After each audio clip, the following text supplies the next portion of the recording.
Chapter 6 Illegal Magic. Summer 4981. 6th of Akamoth. So, is not riding a horse related to not eating meat? There was one in every new group that wanted to know more about Vianzi and his strange ways. In this particular party, it was Logan. He was barely a man, only about 18, though with the smooth face and wide-eyed wonder of a boy much younger. Vianzi chuckled as he continued to fish around in the stew pot for more of the potatoes and carrots, leaving the chunks of venison for the others. Not at all. I simply don't need a horse to keep up with you, and... He scooped up a spoonful of meat and splashed it into Colin's bowl to get it out of his way. The ranger nodded gratefully, and Vianzi continued. It offers the perfect opportunity to keep myself in shape. Every moment presented an opportunity to train, and Vianzi liked to think of himself as an opportunist. This particular group was moving at a steady clip towards the woods reported to house a particularly violent clan of draken.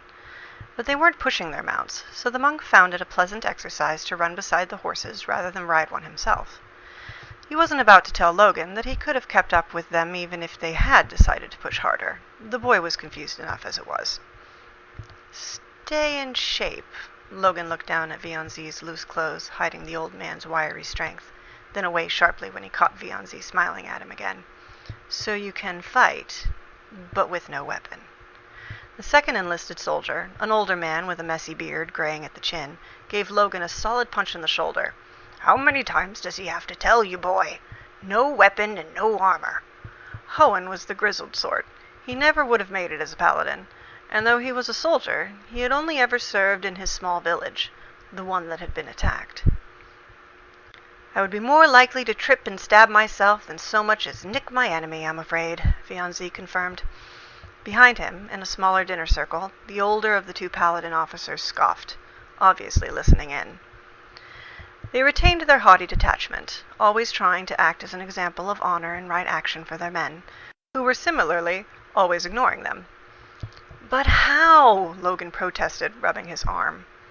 Colin snickered, lifting a spoonful of soupy venison to cool in the night breeze.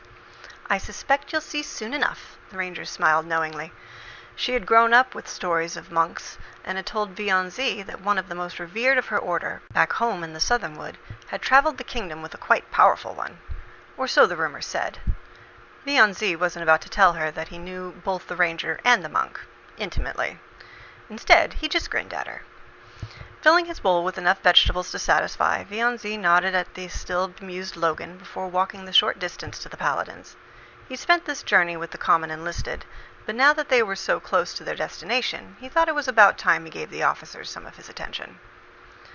The journey at least has been uneventful, he said by way of greeting to the two men, still armored despite having made camp for the night. Thank Hengeist, Narvin, the younger of the two, responded. He was freshly oath-sworn, no older than Logan, though he carried himself as a man, as comfortable in his plate mail as someone twice his age, his brown hair cut regulation short, as neat and controlled as his demeanor. His senior, Banril, was no less immaculate, with a blond beard kept perfectly trimmed, almost like a purposeful contrast to Hoenn's scraggly mane. We are honored to have you with us, Master Vianzi, Banril said, ignoring the monk's nervous glance over his shoulder at the use of his rank and title. It's not often an ally of such renown comes so far north. And for something as simple as a draken raid, Narvin added. Vianzi took a bite of his stew and shrugged as he chewed before answering. Draken raids aren't always simple, and I was in the area. He scooped up a potato and carrot together and explained. Sir Rasna is an old friend, and, he let the spoonful of stew sink back into the broth, I heard there was more than just theft and casualties. The paladins exchanged looks, and Banril nodded to Narvin, who confirmed the report already given to Vianzi by their general. 6 dead and 2 missing. Kidnapped. Draken don't take prisoners, Vianzi stated. And yet they went straight through the town guard to the victim's home and brought them out kicking and screaming. Narvin shook his head in confusion while Banril nodded sternly in confirmation. That's one of the reasons we enlisted Ranger Colin and are grateful to have your assistance, Master. Vianzi sighed loudly at the second use of his rank. Maybe if he showed enough exasperation, they would get the point and stop using it. But knowing paladins in general, probably not. They were as bad as his monk brothers when it came to decorum. So, we'll follow them back to their camp, he said, and hopefully we'll find the two alive with all of their limbs still attached. Yes. Banneril didn't bother to sound hopeful. The attacked village had fled with its survivors to the larger town of Stonegard, and from there had sent a message to the temple in Smidna. It had taken them over a week, and another for the temple to organize and send a force to Stonegard to assist the refugees and support its fortifications.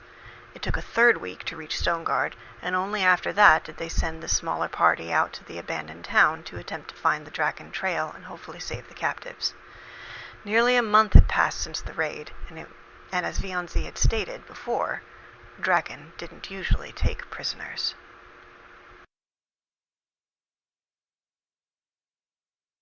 They obviously came back, but why didn't they stay? Logan muttered. The party stood on the edge of what had once been a quiet little village. Only Hoenn was absent, still picking through the ashy remains of one of the buildings. This had been his home, and though his wife and children were among those who had escaped, his brother had been one of the 6 killed.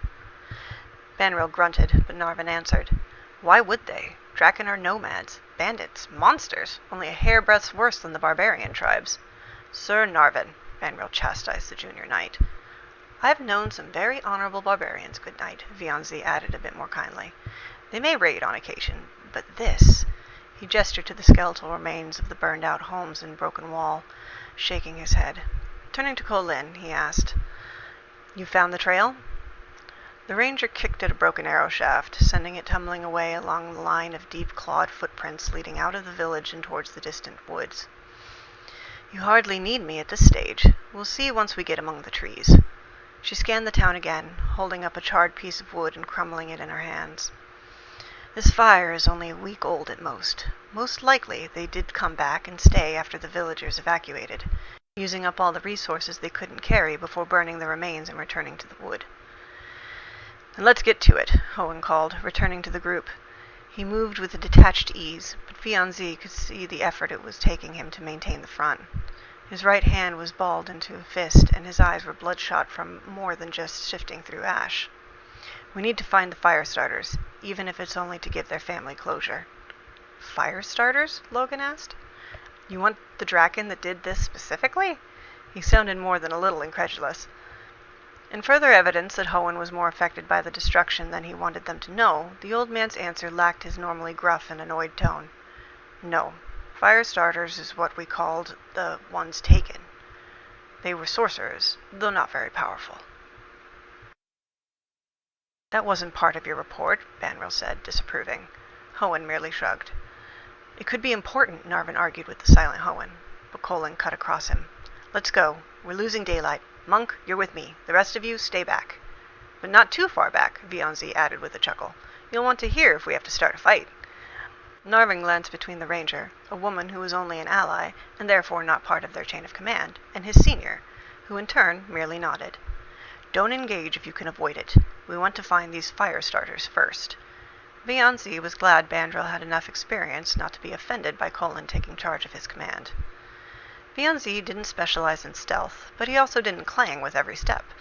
He moved with a lighter and faster step than a standard fighter and ran easily beside Colin towards the forest, falling back only when they reached the tree line. The ranger didn't slow her step and ran right up the nearest pine, reaching one of the lower branches and jumping from it to another further in. Vianzi focused on the ground, hopping from rock to root to reduce the risk of shuffling fallen needles or breaking sticks as he followed the still clear trail of Draken destruction. Once the trail became less obvious, Vianzi fell back, allowing Colin to scout ahead and relaying messages from her to the fighters further back. They had been following the trail for hours, nearly to sundown, when they finally found fresh evidence of their quarry. Well, at least we won't be tracking them back to the mountains, Vianzi muttered, wrinkling his nose as Colin stuck an ungloved finger into a pile of what was obviously dung to check its temperature. With nearly a week's head start, but moving slower than those hunting them, there had been the possibility that the group would be tracking the Draken for at least a few days. This is only an hour or so old, Colin stated, pulling a handkerchief from her pouch and wiping her fingers clean before putting her glove back on. Vianzi suppressed a shudder of disgust. They would all need a long, hot bath when this was over. Behind them, the clanging of metal on metal and crunch of pine cones told the pair that their fighting companions were catching up. But Colin didn't start forward again. Something's wrong. We're too close. And they didn't try to hide it. Hey, did you find something? Logan had spotted them and rushed forward to stand beside Vianzi.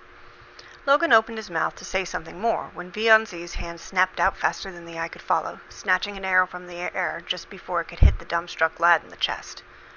"Form up!" Banwell shouted, drawing his sword. The paladin brought up his shield in time to block a second arrow as Logan stumbled, falling onto his backside. The young soldier scrambled back to his feet, drawing his sword in the process, so not completely useless. Vianzi flipped the arrow in his hand and threw it back the way it came, grinning at the guttural grunt of pain that followed as the arrow struck true. Colin drew her own bow and scaled the nearest tree, taking aim as she did and shooting the first foolish draken to charge the group. The arrow struck the draken in the face, avoiding its thick scales and piercing the thin flesh of its cheek. The brute roared in pain and fury, but was overtaken by another who continued the charge towards the fighters. The humans made a box formation, with the two paladins fighting back-to-back at the north and the south sides, and the two enlisted fighters taking up positions between them in the east and west. Vianzi allowed himself one glance at the formation and, finding it solid, sprinted instead to the side and towards another oncoming opponent. Sometimes known as lizardmen, the draken were humanoid in basic shape, but covered in dull scales, often painted with bright-colored stripes from their snouts to their thick muscular tails. Their hands and feet were taloned, and their elongated muscles held rows of sharp alligator-like teeth that slurred their words, making them sound guttural, even if they spoke in a language a human could understand. The one bearing down on Vianzi was brown-scaled with white stripes, and was at least 7 feet tall, with a chest half again as wide as the monk. He wielded a club in both clawed hands, but the heavy weapon would do little good against Vianzi. The monk ducked the swing aimed for his head and hardly slowed as he pivoted, kicking the draken in the knee and elbowing it in the ribs with enough force and focus to break its bones. Joints snapped and the leg gave out, while a second elbow from Vianzi on the draken's head sent it the rest of the way to the ground, where it stayed. Battle started in earnest behind him, and Vianzi heard the paladins cry Hengeist's name, smiting the draken who dared attack them with righteous fury. The whistle of Colin's arrows flying by pointed Vianzi in the proper direction, and he sprinted again, around the bulk of the charging force. The reports indicated approximately 20 draken in the raid against the village. 5 of those had been killed by the defending villagers, leaving 15, give or take, for the hunting party of 6 kingdom warriors. Even with the relatively inexperienced Narvan and 2 simple enlisted fighters, Vianzi alone evened the odds. The draken didn't stand a chance.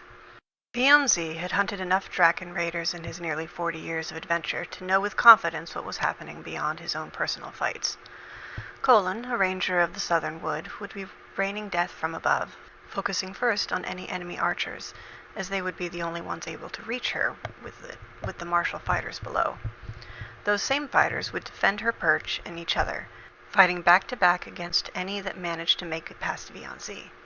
The monk let a few slip by, trusting his companions to hold their own. Circling around the trees to avoid their direct line of sight, he came at those trailing behind. He leapt at the nearest draken, driving his knees into its face, and grabbed it by the horns on its head, twisting in the air to kick its companion. His feet landed 2 solid kicks, one after the other, as the first screamed before the protest was cut short by its neck breaking. It fell on its belly, staring at the sky above. The second draken managed to keep its feet, bringing up its great axe and swinging for the monk, who sidestepped while striking out at the beast's reaching arm. His first hit broke the draken's elbow, reversing its bend. The second smacked the wrist, so the axe swung back towards its owner's face. Vianzi continued running before the second draken hit the forest floor. He splashed through a pool of blood, seeping from the corpse of a draken archer. 3 of Colin's arrows had found their mark, and Vianzi grinned at the 4th, one of the draken's own, sticking out of its shoulder. He didn't wield any of his own weapons, but if his enemies were foolish enough to give him theirs, well, it was only polite to return them. He began to circle back around. He would find no prey behind the archers. He put on a burst of speed, coming from behind and between another pair. With a mighty jump, he kicked them each simultaneously in their heads, keeping his split as he landed between them and standing up on his arms. Vianzi spun and kicked them again in the ribs. Bones cracked and Draken roared as Vianzi continued to spin, bringing his legs down to the ground and punching the nearest with a flurry of blows that ended in a powerful push of his energy, sending the beast sliding 10 feet away before falling to the forest floor. Without turning, Vianzi dropped to his belly as an axe swung over his head. Pushing up with his arms, the monk kicked out with both legs, landing a solid hit on the Draken's chest before he landed on his feet again and turned, his heel cracking into the Draken's jaw, dislocating it and sending it sprawling to the ground. Something caught his eye just in time to jump. Tucking his knees up to his chest, a bolt of black lightning arched into the tree behind him, blowing a chunk out of it and sending a rain of pine needles down on his head. Vianzi landed at a run, following the bolt's path towards a small figure in red, ducking behind another tree.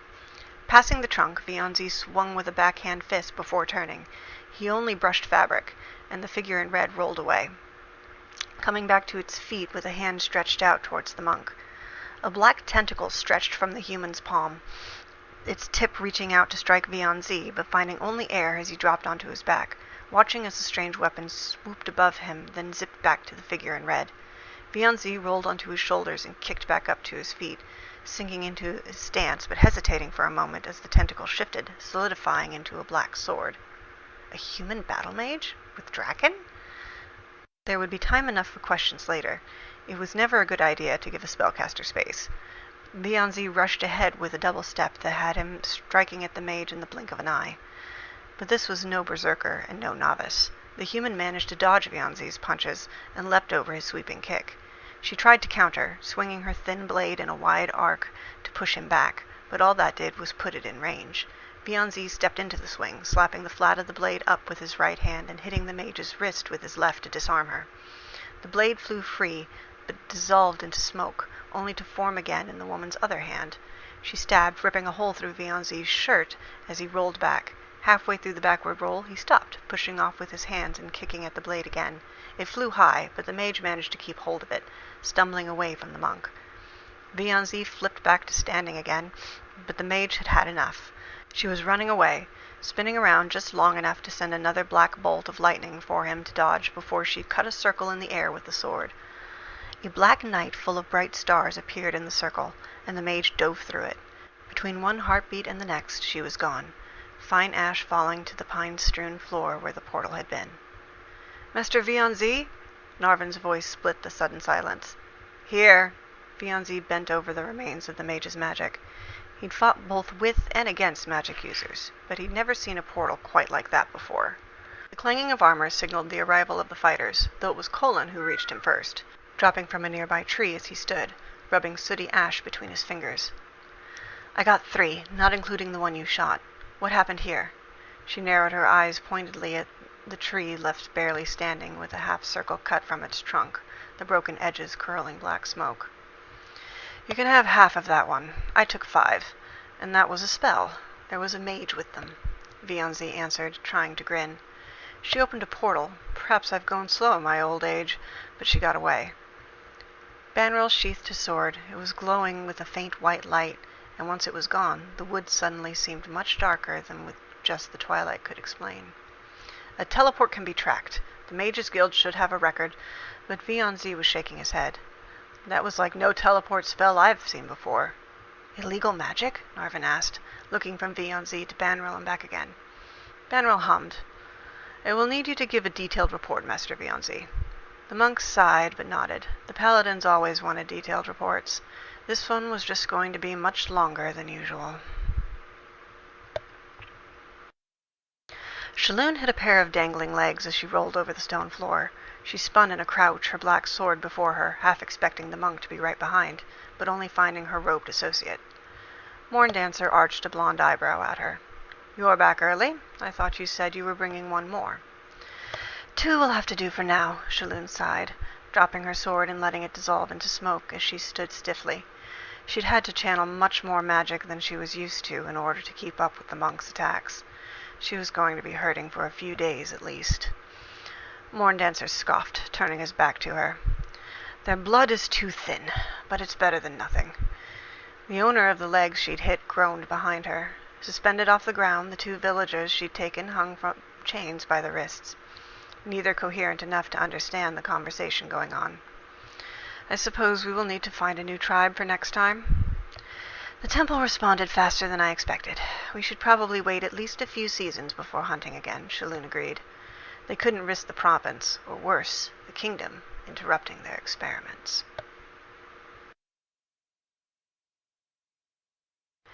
Vianzi strolled wearily down the bustling streets of Smyrna, continuing the internal debate he'd been having since walking through the city gates.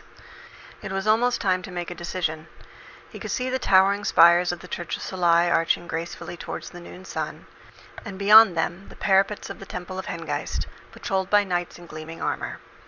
One offered a bath and some time to relax, the other hours of reports, and at most, a quick scrub-down. The fact that he was having this debate at all was testament to his loyalty.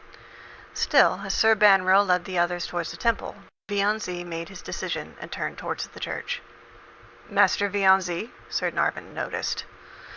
Vianzi blushed ever so slightly, rubbing his shaved head sheepishly. "You lot go ahead and make your reports. I'll give mine to Sir Rasna personally once she has time to digest what you have to say." As long as he reported before nightfall, he would be within regulation. So though both paladins scowled, they also nodded, continuing on their way and offering no more protest as Vianzi entered the church. The chapel was furnished with pale woods and yellow tapestries. The noon sun shone through the skylights and the arching ceiling, causing the gold accents throughout the chapel to gleam and glitter. Vianzi bowed to the central altar, but preferred not to approach for a blessing until after cleaning off the dust from the road. He started to make for the side door that would take him to the courtyard when Father Branston descended from the stairs behind the altar that led to his office. "My friend!" He threw his arms out wide in greeting. "You're back, and still in one piece, I see." Vianzi turned back to his old friend and bowed, right fist and left palm, to dissuade Branston from his usual hug. "Yes, though a very dirty one piece, I'm afraid." Recognizing the hint, Branston clasped his hands behind his back and offered Vianzi a rather sinister grin. "So you're here to take advantage of our sun-warmed baths? And you still wonder why I would choose retirement to the road?" Chuckling, Vianzi turned away from the abbot and waved his hand dismissively over his shoulder. "I know exactly why you chose retirement. What I don't understand is why you keep thinking I should." He exited the chapel and immediately had to jump aside as a set of young girls ran past, squealing in delight as they chased each other around the courtyard. The sight made him smile. Meeting Branston's twinkling eyes as he followed, the monk continued. "The monastery is a beautiful place, carved from the peak stones of a sacred mountain, full of my fellow monks who share my dedication and philosophy. In other words, it is a dreadfully boring place." "And here I thought the monks of Oane took at least half as many children as we do," Branston laughed, one of his full laughs that made his round belly jiggle as the young boy, no more than 5 or 6, ran by, trying to keep up with the girls and barely dodging around the head of the church without paying any mind to who he'd almost run into. "I have never known even a small group of children to be boring."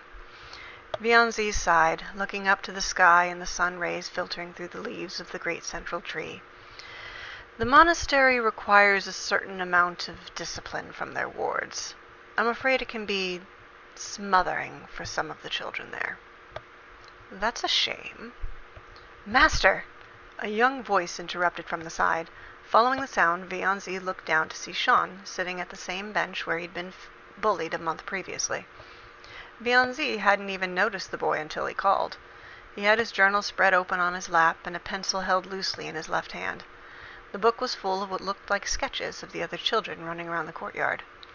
Sean seemed to realize he'd interrupted a conversation, a bit of pink rising in his cheeks as he looked away. "I'm glad you made it back safely." "You doubted me?" Vianzi arched an eyebrow at the young boy, and Sean shook his head, looking back up at the adults. He narrowed his eyes at Vianzi a moment, his hand moving on the page. Glancing down, Vianzi watched as Sean began to draw the arch of his eyebrow. Once Sean noticed the monk watching, he dropped his pencil, closing the book quickly over it. "I practiced every day like you told me, Master." "Sean, Master Vianzi has had a long journey. Perhaps tomorrow," Branston started, and the boy's face began to fall. Vianzi raised his hand to stop his friend. Speaking to Sean, he ordered, "Show me." Sean jumped to his feet, set his book down on the bench, and rushed over to the clearing beneath the tree, the same place they'd had their first lessons. He dropped into his low horse stance, Vianzi following at a more leisurely pace, watching. The stance was low and solid. Most early students were lazy with their stances, rising out of it as they worked through their strikes. Sean took a deep breath and punched with his left hand, muttering a quiet, "1," as he did. He didn't rush through the punches, taking his time to pull his hand back before striking with his right hand and saying again, "1." Vianzi furrowed his brow at the boy, circling around him as he watched and stroking his chin, when Sean punched again with his left hand, counting 2, then with his right, saying 2 again. Branston had stopped a short way away, standing to the side and behind Sean so the boy wouldn't be distracted by the audience. Vianzi continued to circle, watching Sean's slow and measured punches and paying careful attention to the boy's stance. He started to rise out of it around his second count of 23, but took a moment to fix it after counting to 25. Then he punched again with a quiet 26, and Vianzi's eyebrows shot up. Circling one last time, Vianzi made his way to stand beside Branston, who gave a muffled chuckle. "You look impressed, my friend. Is this not what you told him to do?" he whispered. "I left the instructions vague, as a kind of test," Vianzi explained. "And has he passed?" Vianzi shook his head in wonder rather than answer, explaining. "I told him to do 50 punches and kicks every day and gave him 5 different each." He gestured at Sean, then began rubbing his chin again. "Most younger children interpret that as 50 total punches, so 10 of each punch. Some work a little harder and do 10 of each hand for each punch, and others only 5 each. Some older apprentices assume we want more and do 50 of each punch, 25 on each hand." Sean moved on to his second set of strikes, starting again with a count of 1 for each hand. But Sean chose to do more. Double, in fact. Branson crossed his arms over his chest, also focusing on the young boy. Vianzi nodded, but it was more than just that. His stance remained strong for the most part, and his slow pace allowed Sean to correct it when necessary, though even that didn't seem as frequent as it should have been for a boy his age. "He really did practice every day." Branston nodded. "The kitchen staff informed me shortly after you left that Sean asked them to wake him up in the mornings." Sean glanced over at them for a moment, then hurriedly back ahead, staring a hole into the far wall as he continued his counting and strikes. He could hear them talking, but probably couldn't make out exactly what their whispered words were. Vianzi allowed him to continue without interruption, tapping his lower lip in thought. "How old is he exactly?" Vianzi asked Branston. 10 this last winter solstice." Branston shot Vianzi a sideways glance from the corner of his eye. "You want to take him to the monastery, don't you?" "I thought he was slated for the temple." "Not many meet the necessary requirements," Branston countered. "If you think he would be better suited." He let the thought trail off, looking again at Sean, who had moved on to his kicks and practiced them with the same slow discipline as he had the punches. Vianzi hummed at the thought, but was stopped from speaking by a new voice. "First you failed to make your report, and now you're trying to steal away potential squires. Master Vianzi, I am forced to not only be disappointed, but ashamed of you." A woman in a sharply starched uniform approached them with the bearing of a queen. She drew Sean's curious gaze, and Vianzi noticed the boy's eyes widen in wonder for a moment before he shook his head and fixed his stance to continue his drills, staring determinedly ahead. "Sir Rasna, you caught me," Vianzi said with a sigh, slumping his shoulders in defeat, "though I assure you I had every intention of making my report after a bath." The Lady Knight wrinkled her nose at him. "A bath wouldn't go amiss. But what's this I hear about taking a child slated for the temple?" She arched a severe eyebrow at him, a much more impressive expression coming from her, then let her eyes scan over Sean. "You remember Sean, my dear," Branson said with a laugh, "though he asked our old friend to teach him the way of the fist." "And the foot," Rasna noted, watching the kicks and looking from Sean to Vianzi and back again. "You're impressed," she stated, grinning at her old friend. "Am I so easy to read?" Both Branston and Rasna laughed in answer. "If you think he's better suited to the monastery," Rasna started. "I want to join the temple," Sean stated, dropping his kick and actually turning to face the adults, his chin held stiffly high as though waiting for them to argue. Rasna looked down at him. Most would fold beneath the general's stare, but Sean managed to tilt his head a little higher, holding her gaze with cold blue eyes. Rasna held his stare for a moment longer, then said stiffly, "We shall see. If you can pass the first test, we would be glad to have you.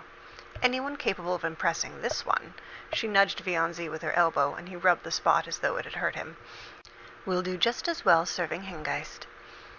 That brought a small smile to Sean's lips, and Vianzi sighed. "There are far more paladins in the world than monks. Now who is stealing from whom, Sir Rasna?" "I want to join the temple," Sean stated again, looking down at his feet rather than at Vianzi, as though truly afraid he had disappointed the monk. "But until then," Vianzi said loudly, drawing Sean's gaze again, "I would be honored to continue teaching you." It surprised him how much that small smile warmed his heart. He had never met a boy quite like Sean before. He showed a level of dedication and patience that would shame many grown men, and the way he studied every movement of their last lesson, and moved with a slow purpose through these exercises, bespoke a level of interest and passion Vianzi had seen only rarely even in his fellow monks. It truly would be a shame to lose such a student to the paladins, but as Branson had said, not many can meet the necessary requirements to join a divine order. "I will meet you here tomorrow to continue your lessons. For now, I need a bath." Beside him, Rasna cleared her throat. "And I have a report to give. You will learn all about that once you join the temple." He turned to the paladin, crossing his arms over his chest. "Slaves to paperwork, you lot." Branston laughed again, and Rasna snorted, rolling her eyes. Vianzi couldn't hold the disgruntled act for long and chuckled, turning back to Sean and resting his right fist in his left palm.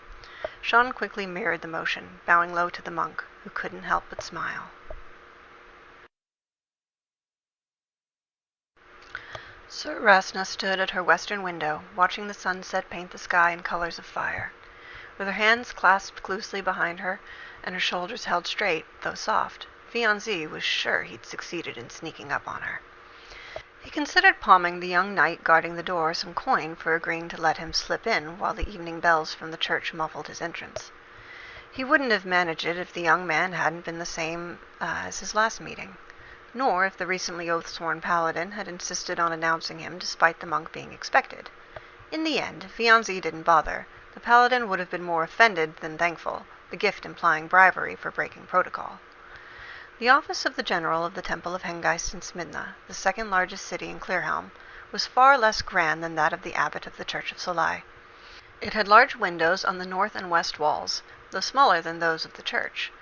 Her desk faced the center of the room and the west window, leaving her back to the security of solid stone and the door to the south within easy reach.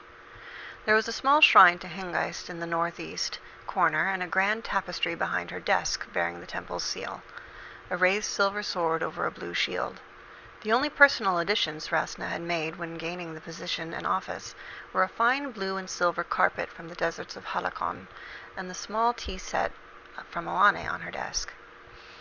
Vianzi stepped carefully and quietly as the last of the evening bells tolled, watching her silhouette and sure from her lack of movement that he had indeed gone unnoticed when, "I half expected you to wait until the sun was merely a sliver. That way you wouldn't technically be late." Rasna turned to face him, her warm smile a contrast with her cold tone. Her smile turned to a lopsided smirk as Vianzi slumped, rubbing his bald head as though he were no more than a child who'd been caught stealing cookies. "Are you training to be a rogue, then? Expanding your already considerable repertoire of killing techniques to include backstabbing?" Vianzi scoffed.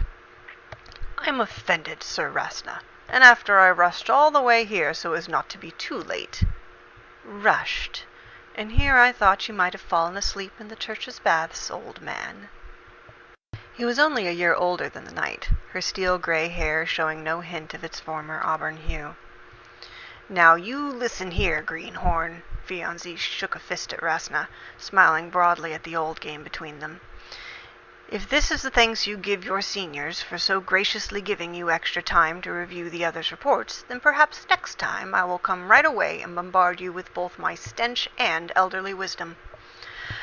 Rasna laughed, throwing her head back in mirth before shaking her head and gesturing for the seat in front of her desk. Vianzi took it with an exaggerated sigh, watching as she rounded her desk and sat in her own chair as though it were a throne. "As it stands, I only need a small part of your elderly wisdom." "So they told you we ran out of potatoes on the way back?" Vianzi asked, then snapped his fingers. "Oh, you mean that mage we ran across."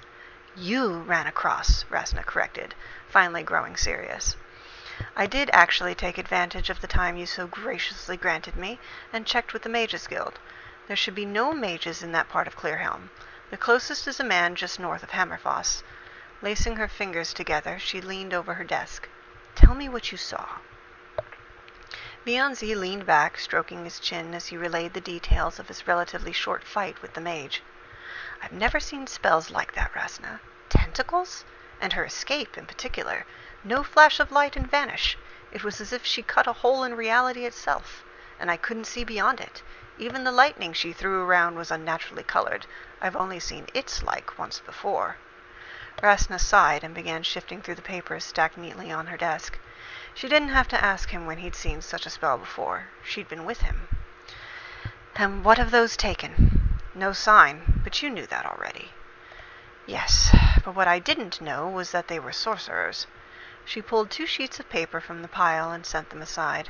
A mother and son, both with fire magic and sealing tattoos. I questioned Private Hohen further, and he told me that there was another in the house, an older daughter who showed no signs of magic. She was there, but wasn't taken. You think this was more than a standard raid? They came for the sorcerers. Vianzi eyed the papers. They included drawings of the sealing tattoos the sorcerers had received in their locations on their necks. They wouldn't have been able to resist with magic. They couldn't even light a candle after being sealed. So what use would they be to Draken, or even rogue mages? Rasna hummed, looking tired for the first time. I don't know. What I do know is that they weren't the only ones. Vianzi arched an eyebrow, but Rasna shook her head. Halakon and Linaire have both seen sorcerers disappear over the last year. They are hardly the only citizens missing in these dangerous times, which is probably why they aren't being seen as connected. But I have a feeling. Hengeist whispering in your ear again, Raz? Vianzi whispered with concern. The god of protection would want his paladins to look further into this, his worry seeping into their minds through the divine bond and oath. I wish. If only it were that easy, Rasna muttered. Though the gods could communicate with their followers, it was through symbols and intuition rather than words. The human body and mind couldn't handle such direct communication. Rasna shifted the conversation back into more solid ground. It seems heirlooms have started being taken in Halakon again as well. But we stopped that operation 30 years ago. Vianzi sat straighter in his seat, remembering that adventure clearly, and not only because that was when he had seen the Black Lightning before. If that same group is back, then we should tell Valona. The monastery in Halakon. How is Monk Valona? Rasna interrupted, her lips tilting up in a sideways smirk. Vianzi cleared his throat and leaned back again. She's fine. A master now. Took a position teaching at her monastery. He couldn't hold Rasna's suddenly twinkling eyes and looked away, out the northern window. If they are connected, she started slowly, you could go south and offer some of your elderly wisdom. I have my own student to teach up here, but I can write a letter. He did want to go south, see this through to the end, but he didn't want to talk about Valona. He convinced himself instead that it upset him to think that something they had thought solved 30 years previous had suddenly reared its ugly head again. Are you sure this isn't just some rogue mage? He asked to get back on to the more immediate and local topic. Just a rogue mage? Rasna asked, returning the sorcerer's papers to the larger pile. Though I suppose that would be better than warlocks. She rubbed her temples, a rare sign of stress. Either way, it looks like I may have some more work for you while you're here teaching my future squire.